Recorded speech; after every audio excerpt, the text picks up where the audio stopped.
মানুষের কত রকম অনুভূতি হয়, কিন্তু সে সেটাই করে যেটা সে আজ অবধি করে এসেছে, আর এটাই তার সব থেকে বড় ভুল।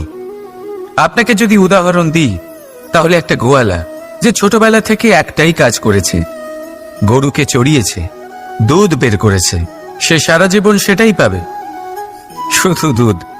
কিন্তু ভেবে দেখুন, যখন এই দুধ কোনো ময়রার কাছে যায়, তখন সে সেটা দিয়ে মালপোয়া বানায়, মাখন বানায়, বিভিন্ন রকমের সুস্বাদু মিষ্টি বানায়, ঘি বানায়। সে বড় কিছু করে, তার বদলে সে বড় কিছু পায়।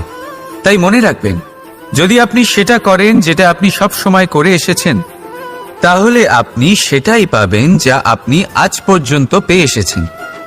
নতুন কিছু করার চেষ্টা করুন, আলাদা কিছু করার চেষ্টা করুন, নিজেকে বদলানোর চেষ্টা করুন, নিজেকে প্রস্তুত করুন, নতুন কিছু করুন। তাই মনে রাখবেন, যদি আপনি এমন কিছু করেন যা এর আগে কেউ কখনো করেনি, তাহলে আপনি এমন কিছু পাবেন যা এর আগে কেউ কখনো পায়নি। তাই নতুন উপায়, নতুন চেষ্টার দ্বারা নতুন কর্মের পালন করুন। নতুন চিন্তা নিজের ভেতরে জাগ্রত করুন, কারণ এই চিন্তাই